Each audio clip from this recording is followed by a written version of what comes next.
오늘 우리에게 주시는 하나님의 말씀은 요한복음 17장 1절에서 11절까지의 말씀입니다. 다 함께 교독하시겠습니다. 예수께서 이 말씀을 하시고 눈을 들어 하늘을 우러러 이르시되 아버지여 때가 이르러 싸우니 아들을 영화롭게 하사 아들로 아버지를 영화롭게 하게 하옵소서. 아버지께서 아들에게 주신 모든 사람에게 영생을 주게 하시려고 만민을 다스리는 권세를 아들에게 주셨음이로소이다. 영생은 곧 유일하신 참 하나님과 그가 보내신 자 예수 그리스도를 아는 것이니이다. 아버지께서 내게 하라고 주신 일을 내가 이루어 아버지를 이 세상에서 영화롭게 하였사오니 아버지여 창세전에 내가 아버지와 함께 가졌던 영화로서 지금도 아버지와 함께 나를 영화롭게 하옵소서. 세상 중에서 내게 주신 사람들에게 내가 아버지의 이름을 나타내었나이다. 그들은 아버지의 것이었는데 내게 주셨으며 그들은 아버지의 말씀을 지키었나이다. 지금 그들은 아버지께서 내게 주신 것이 다 아버지로부터 온 것인 줄 알았나이다. 아버지께서 내게 주신 말씀들을 그들에게 주었사오며 그들은 이것을 받고 내가 아버지께로부터 나온 줄을 참으로 아오며 아버지께서 나를 보내신 줄도 믿었사옵나이다. 내가 그들을 위하여 비옵나니 내가 비옵는 것은 세상을 위함이 아니요 내게 주신 자들을 위함이니이다. 그들은 아버지의 것이로소이다. 내 것은 다 아버지의 것이요 아버지의 것은 내 것이온데 내가 그들로 말미암아 영광을 받았나이다. 함께 읽겠습니다. 나는 세상에 더 있지 아니하오나 그들은 세상에 있사옵고 나는 아버지께로 가옵나니 거룩하신 아버지여 내게 주신 아버지의 이름으로 그들을 보전하사 우리와 같이 그들도 하나가 되게 하옵소서. 아멘.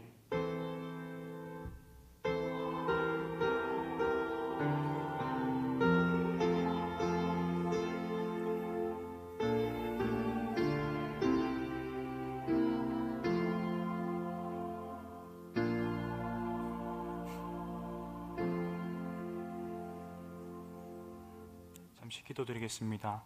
사랑과 은혜가 풍성하신 아버지 하나님, 주님 귀한 이 수요일 저녁 귀한 성도님들 주님 발걸음을 성전으로 인도해 주시고 예배 드릴 수 있는 귀한 처소로 다시 예배로 불러주셔서 주님 감사합니다. 아버지 말씀을 듣기 원하오니 전하는 자나 이 말씀을 받는 자나 모두가 하나님의 은혜 안에 거하는 귀한 시간 될 수 있도록 주여 도와주시옵소서. 감사하고 이 모든 말씀 거룩하신 예수 그리스도 이름으로 기도드립니다. 아멘. 할렐루야. 네, 우리 앞뒤좌우로 인사합시다. 참 잘 오셨습니다. 다시 예배로 돌아갑시다. 네. 먼저 제가 이렇게 강단에서 설교할 기회가 자주 돌아오지 않다 보니 그간 저에 대한 많은 이야기들이 있었습니다. 그래서 잠시 그간에 여러분들이 기도해 주시고 또 도움 주셨던 그 일들을 조금 설명을 드리고 제가 말씀을 전하려고 합니다. 3개월 전에 갑작스럽게 집에 이렇게 아시다시피 화재가 이렇게 일어났습니다. 퇴근 전에 한 30분 전에 갑자기 연락이 와서 집에 가보니 이미 6시간 동안 비어있는 집이었는데요. 불상의 화재로 이제 전소가 되어 있는 상황이었습니다. 그래서 급히 담임 목사님, 가장 먼저 담임 목사님 생각이 나더라고요. 그래서 담임 목사님께 전화를 드리고 아주 황망하게 집에서 늦은 저녁까지 목요일 저녁에 있었던 그 기억이 아직까지 있습니다.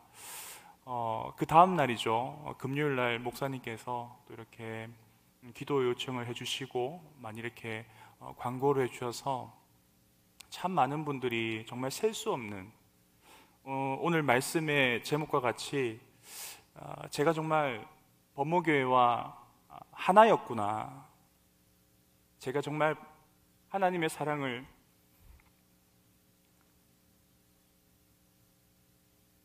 받고 있구나라는 생각을 참 많이 하게 되었습니다.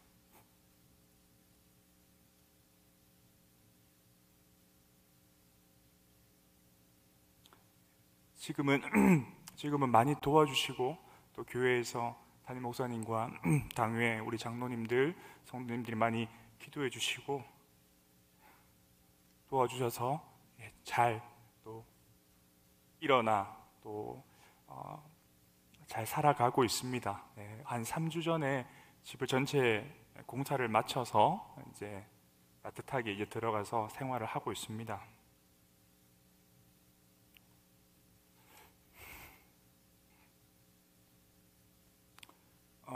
기도해 주시고 또 부족한 종을 위하여서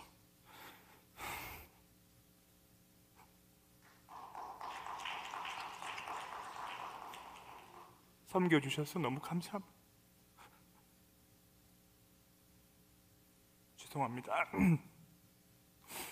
앞으로 그 사랑에 부족하지 않게 제가 사역하는 동안 열심히 충성하여 사역하도록 하겠습니다. 우리가 이처럼 어떠한 일을 만날 때, 어떠한 일을 할 때에 함께 하나가 되어 이루어 나가면 혼자서 이겨내는 것보다, 혼자 하는 것보다 더 쉽고 더 능률이 있을 때가 있습니다. 그런데 내가 그 일을 충분히 이미 이해하고 또 일을 처리할 수 있는 능력이 있는 사람이라면 혼자 최대한 빠르게 어떠한 성과를 이루어내기 위해서 최대한 그 능력을 발휘하여서 빨리 하는 것도 좋은 방법이 됩니다. 이런 관점에서 오늘 이 복음서에 나오는 예수님의 사역을 저희가 한번 다시 살펴보면서 참 능력이 많으신 당신께서 굳이 그 주변에 있던 수많은 아픈 자들, 어려운 자들, 그리고 제자들이라고 불러 모으셨지만 변변하지 않는 그 사람들과 이 동력하심으로 사실 참으로 비효율적이고 참 불편한 동행을 이 3년의 공생의 기간 동안 하신 것을 우리가 볼 수 있는데요. 그런 불편한 느낌을 그런 시선으로 본다면 참 느낌을 지울 수가 없는 것 같습니다. 왜라는 질문을 할 수밖에 없습니다. 왜 전지전능하신 하나님의 아들이시며 곧 그 능력을 동일하게 가지고 계셨던 주님께서 왜 굳이 부족한 사람들을 곁에 두시면서 불편하게 사역하셨는지, 오늘 이 예수님의 또 다른 겟세마네 기도와는 다른 또 다른 이 마지막 기도를 통해서 하나 되어 함께하는 어떠한 의미 있는 이 불편한 동행에 대해서 함께 살펴보기 원합니다. 자, 그렇다면 두 가지를 살펴봐야 됩니다. 예수님이 정말 그렇게 능력이 있으신 분이신지, 두 번째, 정말 그 무리들과 제자들이 형편없는 존재들인지 한번 살펴보아야 할 것입니다. 예수님께서 어떠한 분이라는 것은 여기 있는 신앙의 연수가 오래되신 분들은 누구나 주일학교 때부터 배워온 내용이지요. 특별히 우리 마태복음 1장 1절을 보면 이렇게 말씀합니다. 아브라함과 다윗의 자손 예수 그리스도의 세계라. 이것을 먼저 밝히고 있습니다. 이 짧은 한 절 부분이 예수님이 어떠한 분인지를 참 잘 나타내는 절이기도 한데요. 왜냐하면 이 책의 저자인 이 마태가 아브라함에까지 거슬러 올라가서 다윗에까지 거슬러 올라가서 예수님이 어떠한 분인지를 지금 힌트를 주고 있기 때문입니다. 아브라함이 어떤 사람입니까? 유대인, 이스라엘의 조상일 뿐만 아니라 모든 믿는 자에게 복을 나누어 주고 그러한 자로 부름을 받은 창세기 12장에 나오는 그러한 위대한 인물 아니겠습니까? 이러한 사명은, 이 복을 흘려보내는 사명은, 하나님 백성의 사명은 사실 이 유대 민족에게, 이스라엘에게 주어진 사명이기도 하였습니다. 그러나 우리가 잘 알고 있듯이 이 이스라엘 유대 민족은 흥망성쇠를 반복하지만 결국 하나님 앞에 범죄함으로 그 죄의 문제를 극복하지 못하고서 이 사명의 길을 후손들은 계속해서 실패를 하게 됩니다. 그런데 지금 마태에 의하면 예수님께서 지금 예수님이 어떤 분인지 그 족보를 언급하시면서 아브라함을 이야기한 것은 무엇입니까? 아브라함에 주셨던 모든 민족에게 복을 나누어 주는 그 선교적 사명을 예수님께서 받아 오신 분이다라는 것을 보여준다라는 것입니다. 또한 이어 위대한 왕이었으며 이 선택받은 이스라엘 백성들의 그 하나님 나라의 통치권을 가졌던 이 다윗과 같은 동일한 왕권을 또한 가진 분이 예수님임을 계속해서 보여주는 것입니다. 이것이 바로 아브라함과 다윗의 자손으로서 예수 그리스도께서 가지시는 의미입니다. 뿐만 아닙니다. 예수님께서는 그 이름의 의미에서도 나타나듯이 온 인류를 구원하실 구원자셨습니다. 또한 그가 그리스도로서 기름 부음을 받은 자로 이 구약의 기름을 부은 자들이 누가 있습니까? 선지자이며 제사장이며 왕이 그러합니다. 그러한 이 선지자이자 제사장이자 왕으로서 모두를 구원할 능력이 충분하신 분이라고 성경은 우리에게 오늘 또 말씀하고 있다는 것입니다. 또한 그러한 왕의 신분에도 겸손히 이 땅의 가장 낮은 곳에 오신 분이 누구냐 하면 예수님이셨습니다. 그가 장성하여 공생의 사역을 시작하시기 전에 성령이 이끌려서 광야로가 사단의 시험을 당하실 때도 그는 능히 그 참지와 능력으로 모든 시험을 이겨내시고 끝내 하나님의 나라가 그로 인해 이 땅에 오심을 선포하였던 그 대단한 능력의 소유자가 누구셨냐면 예수 그리스도셨다라는 것입니다. 그런데 어찌 보면 그 사역의 정점에 있었던 이 3년의 공생의 사역을 살펴보면 이 많은 설명과 이 위대한 시작과는 조금 다르게 참 서두에 언급하였듯이 부족한 이들, 이 무리들과 특별히 제자들이 그 주변에 눈에 띄지 않습니까? 오늘 우리가 함께 본문을 읽은 기도문에도 아버지께 부탁을 드릴 만큼 그러한 불완전한 존재들이었습니다. 그들이 얼마나 잘 준비된 예수님의 사람들이었을까요? 사실 두 번째로 우리가 살펴볼 그들의 모습은 그렇지 못했다라는 것입니다. 특히 예수님께서 직접 친히 찾아가셔서 이 부르신 제자들에게 요구하신 내용을 보면 예수님께서 정말 그들 한 명 한 명을 오히려 잘 모르시는 것 같다라는 느낌조차 듭니다. 대표적으로 어부였던 베드로에게 어떠한 부탁을 하십니까? 이제 그물을 내려놓고 나와 함께 사람을 낚는 어부가 되자라고 말씀하십니다. 양을 쳐본 적도 없는 그에게 자신의 양을, 무리를 맡기겠다라고 말씀하십니다.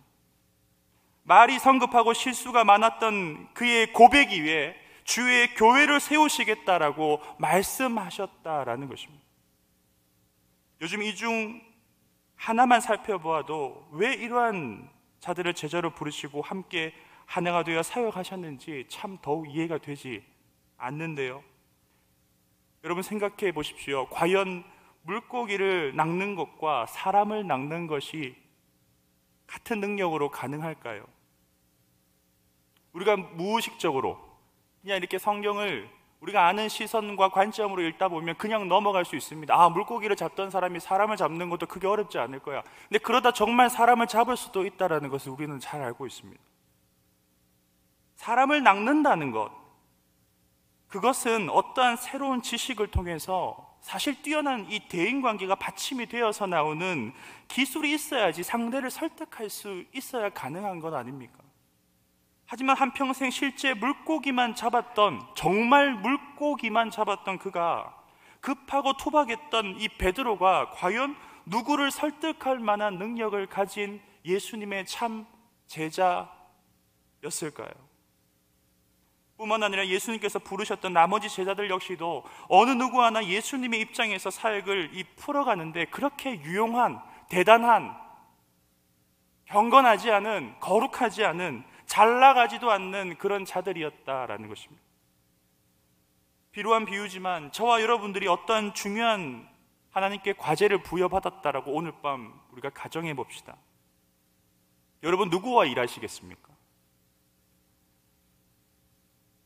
굳이 함께 해야 하지 않는다면 하나님께서 그런 능력을 저와 여러분들에게 오늘 이 밤에 충분히 주시고 그 일 과제를 맡겨주셨다면 능히 일당백 일당천을 해낼 수 있다면 더 존명을 받을 수 있고 더 칭찬을 받을 수 있고 더 드러날 수 있는 효율적인 방법을 통해 여러분 결과를 만들어 가지 않겠습니까? 이렇게 성경을 자세히 그냥 흘러가는 대로 보지 아니하고 잠시 멈추어 서서 조금만 우리가 시선을 돌려보면 낯설게 볼 때에 이 예수님의 본심이 무엇이었을까? 이 예수님의 마음이 궁금해지는 대목인 것입니다. 그래서 오늘 우리는 이 본문 말씀을 통해 조금이나마 예수님의 이 본심을 들여다보고자 합니다. 왜 그들을 찾아 오셨을까요? 왜 그들을 부르시고 그들을 가르치시면서까지 그들과 불편할 수 있는 동행을 통해서 무엇을 궁극적으로 이루고자 하셨는지 함께 묵상해 보고자 합니다. 그러기 위해 먼저 오늘 본문 말씀을 자세히 한번 살펴볼 필요가 있습니다. 오늘 요한복음 17장 말씀은 여러 이 복음서 중에서도 요한복음 14장, 앞에 14장에서 17장까지의 예수님의 고별 설교 이후에 곧이어 등장하는 요한복음이 가지고 있는 아주 고유한 독특한 고별 기도를 소개하고 있습니다. 조금 더 이것이 독특한 것은 예수님이 드렸던 기도 중에 가장 긴 기도문이 이 17장에 담고 있다는 것입니다. 바로 이 기도문이 이 다른 복음서에도 소개되고 있는 이 최후의 겟세마네 기도와는 또 다른 요한복음서에만 소개하고 있는 기도문으로서 조금은 다양한 관점에, 조금은 다른 시차에 하나님께 어떠한 아주 세밀한 부탁과 고백을 드렸는지 우리가 볼 수 있는, 가치 있는 그런 대목이라는 것입니다. 그런 관점에서 우리가 궁금해하는 이 예수님의 마음을 조금이나마 이해할 수 있는 힌트들을 오늘 본문이 담고 있는데요, 바로 하나님과 이 자신의 하나됨에 대해서, 그리고 자신과 하나로 같이 사역하던 이제 세상에 남겨지는 저들이 하나가 될 수 있기를 아버지께 부탁하시는 기도가 오늘 본문에 담겨져 있습니다. 그런 관점에서 오늘 이 기도문을 크게 두 부분으로 본문을 살펴보면, 전반부 1절에서 5절까지의 말씀은 예수님 자신과 성부 하나님이 어떻게 하나가 되는지, 또한 그 관계 가운데 그 안에서 어떠한 영화와 영광을 볼 수 있는지, 드릴 수 있는지에 대해서 보여준다면, 6절부터는 이 성부 하나님께 남겨질 이들, 당신의 것인 이 제자들에 대해 부탁하시는 기도가 등장합니다.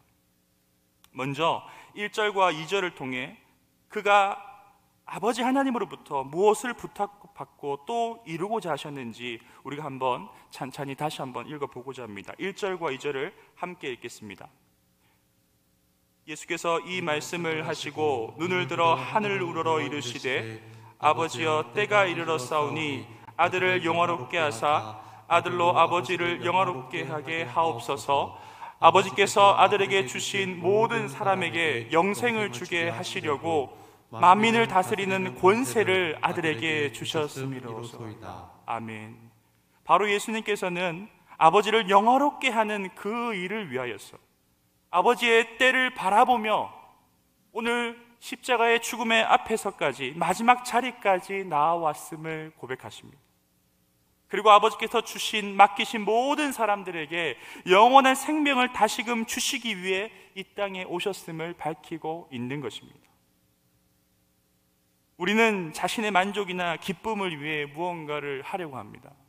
그것을 위해 정말 목숨까지도 내어놓고 열심히 하지 않습니까? 하지만 예수님께서는 오직 아버지의 때를 바라보며 다시 한번 아버지의 영광과 그분을 영화롭게 하는 십자가의 자리를 위해 이 땅의 일들을 감당해 오신 것입니다. 그런 의미에서 1절에 아들을 영화롭게 하사라는 대목은 우리가 오해해서는 안 되는 대목입니다. 이 문장의 의미는 자신을 드러내기 원해서 드리는 자기 중심적인 요청이 아닙니다. 자신을 영화롭게 하고 싶다라는 표현이 아닙니다. 오히려 곧 다가오는 이 십자가의 죽음을 통하여서 2절과 같이 모든 이들에게 영생을 주시기 원하시는 그 아버지의 뜻을 그것으로 이루는 것, 그것을 통해 당신과 또한 그로 인해 내가 영화롭게 되는 것, 그것을 소원하고 밝히시는 것입니다. 이런 예수님께서 오늘 본문 가운데 이후 계속해서 강조하는 부분이 있는데, 바로 당신께서 성부 하나님과 하나가 된다라는 것을 말씀합니다. 5절을 보면 창세전에 그가 아버지와 함께 계셨고 지금도 아버지와 함께 하심을 강조하십니다. 7절 말씀에는 내게 주신 것이 곧 아버지로부터 온 동이라는 것임을 밝히고, 10절을 보면 내 것은 다 아버지의 것이며 아버지 것은 곧 다 내 것이라는 그 일체를 보여주십니다. 뿐만 아니라 오늘 본문에 앞서서 요한복음 10장에 나오는 에피소드를 보면요, 이미 예수님을 시기하고 믿지 않던 유대인들에게 그들의 마음에 불을 지피는 이러한 말씀을 하십니다. 26절부터 제가 읽어드리겠습니다. 너희가 내 양이 아님으로 믿지 아니하는도다. 내 양은 내 음성을 들으며 나는 그들을 알며 그들은 나를 따르느니라. 내가 그들에게 영생을 주노니 영원히 멸망하지 아니할 것이요 또 그들을 내 손에서 빼앗을 자가 없느니라. 그들을 주신 내 아버지는 만물보다 크심에 아무도 아버지 손에서 빼앗을 수 없느니라.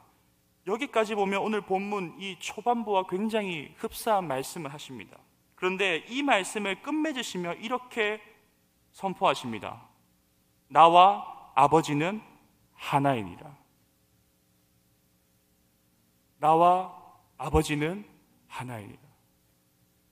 그때 이 유대인들은 이 대목에서 31절에 어떤 모습을 취합니까? 돌을 들어 예수님을 죽이려 위협하는 장면이 나옵니다. 지금 읽은 30절에 나와 아버지는 하나라는 말씀은 있을 수 없는 이야기였습니다. 그것은 당시 종교적 정통과 그들이 믿고 있던 그 신념으로는 절대 가능하지도 허락할 수도 없는 선언이었습니다. 어찌 인간이 하나님과 하나를 이룰 수 있겠냐는 것입니다. 여러분, 우리가 이 시간 하지만 주목해야 할 것은요, 지금 예수님의 이 선언은 예수님이 많이 하시는 비유가 아닙니다. 실제 예수님께서 곧 하나님이시라는 의미입니다. 이것은 그들이 믿던 믿지 않던 그런 믿음의 문제가 아니라 창세전부터 그와 함께 계셨고 그로부터 나오신 분께서 이제 자신의 정체성을 분명히 선언하신 엄청난 사건이었습니다. 더욱이 당시 종교적인 이 지식과 시선으로는 이해할 수 없을 만큼의 모든 것을 뒤엎을 만한 강력한 선언이었습니다. 이제 우리가 궁금해하던 예수님의 마음, 그 제자들을 바라보시던 그 제자들과 불편함을 감수하시며 함께 하셨던 그 이해되지 않는 행동들은 예수님의 실제를 알면 알수록 모든 일은 선명해지고 분명해집니다. 예수님께서는 일꾼이 필요해서 저들을 부르신 것이 아니었습니다.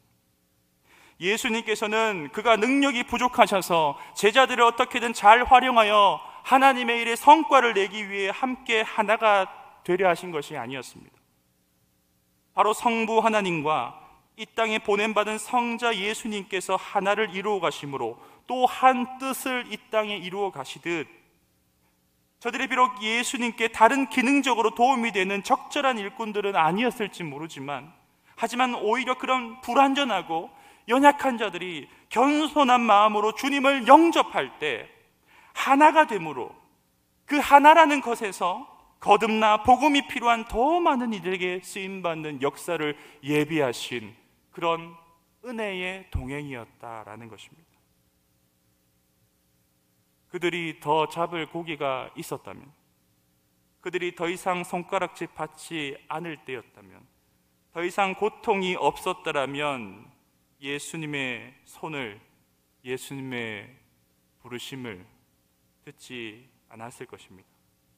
하지만 오늘날도 동일합니다. 이제 더 이상 우리 귀한 집사님께서 대표기도에 말씀하셨듯이 희망이 없다 생각될 때, 더 이상 내 힘으로 헤쳐나갈 지혜와 능력이 없음을 이렇게 우리가 고백할 수 있고 인정하였기 때문에 그 손을 잡은 자들은 예수님께서 외면하지 않으시고 그들과 원팀, 원스피릿, 하나가 되셔서 하나님의 뜻과 말씀을 직접 친히 가르쳐 주시고 그 불완전함을 온전함으로 만들어 가셨다라는 것입니다. 끝으로 여기서 기도가 그치는 것이 아니라 주님께서는 자신과 하나된, 하지만 이제 이 세상에 남겨질 제자들을 위해서 11절에 이렇게 마지막으로 아버지 하나님께 부탁을 드립니다. 11절 함께 읽겠습니다. 나는 세상에 더 있지 아니하오나 그들은 세상에 있사옵고 나는 아버지께로 가옵나니 거룩하신 아버지여 내게 주신 아버지의 이름으로 그들을 보존하사 우리와 같이 그들도 하나가 되게 하옵소서. 끝으로 먼저 사랑하는 자들이 이 험한, 이 악한, 이 힘든 세상 가운데 남아있을 것을 지금 주님은 걱정하십니다. 왜냐하면 그들이 세상 가운데 얼마나 연약한 모습으로 힘들어할지 아버지의 마음으로, 하나된 마음으로 알고 계셨기 때문입니다. 그렇기 때문에 저들에게는 다른 것이 중요한 것이 아니라 내가 아버지와 하나를 이루었듯이 저들이 서로 그 믿음으로 예수 그리스도의 영으로 말미암아 하나 되는 일이 매우 중요했다라는 것입니다. 여기서 중요한 것은 방금 언급하였듯이 어떻게 하나가 될 수 있는가라는 부분이겠죠. 그 정답은 바로 본문에 등장하는 이 우리와 같이라는 표현입니다. 이 우리와 같이라는 표현이 담고 있는 의미가 무엇입니까? 바로 성자 하나님께서 이 성부 하나님께 순종하심으로 그가 아버지와 하나됨을 이루셨듯이 서로가 자신보다 남을 낮게 여기고 내가 더 낮아짐으로 하나를 이루어 가야지만이 주 안에서 이 공동체를 성도로서 삶의 자리를 이루어 가야지만이 세상에 우리가 그냥 남겨져 있는 것 같지만 성령의 인도하심으로 다시 오실 그분을 바라보며 표대를 바라보며 우리가 넉넉히 이기며 살아갈 수 있다라는 것입니다. 말씀을 마치며 하나가 되는 것은 저와 여러분들의 힘으로는 불가능한 일입니다. 오늘 본문은 이렇게 교훈합니다. 먼저 우리가 성자 예수님이 성부 하나님과 아버지와 아들이 하나 되셨듯이 우리도 그 하나님과 하나됨을 위하여서 기도해야 합니다. 그리고 그 믿음이 있다면, 그 예수님을 모시고 있다면 저와 여러분들이 혹은 옆에 있는 우리 모든 범호교회 성도들이 하나가 될 때 진심으로 영과 진리로 예배하네 그분을 모시고 그분을 영화롭게 하는 그 일에 우리가 함께 나아간다면, 하나가 된다면 모든 고난을 극복해 나갈 수 있을 줄 믿습니다. 코로나가 2년 전 시작될 때에 이제 세상은 교회는 희망이 없다, 빛을 잃었다 생각하는 사람들이 대부분이었습니다. 이제 모든 성도들은 흩어질 것이고 온라인으로 돌아갈 것이며 예배는 멈출 것이며 그 영적인 생동감은 사라질 것이라 예측하는 책들과 이야기들이 참 많았습니다. 하지만 감히 저는 이 말씀을 근거로 우리의 노력이 아닌 다시 여호와께로 돌아가고자 하는, 다시 예배를 회복하고자 하는 그 주님과 일치되기 원하는 강한 열망이 우리를 다시, 한국교회를 다시 하나 되게 할 줄 믿습니다. 회복해 할 줄 믿습니다. 하나됨을 이루는 것은 불편하고 어려운 일입니다.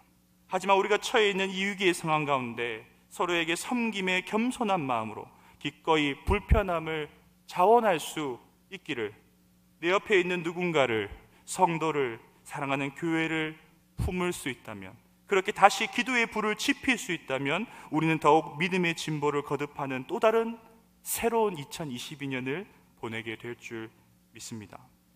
그런 주님의 측량할 수 없는 놀라운 일체의 하나된 사랑이 남은 한 주 또한 올 한 해 우리 삶 자리 가운데, 가정과 교회 가운데 충만하실 수 있기를 주님의 이름으로 축복합니다. 함께 기도드리겠습니다.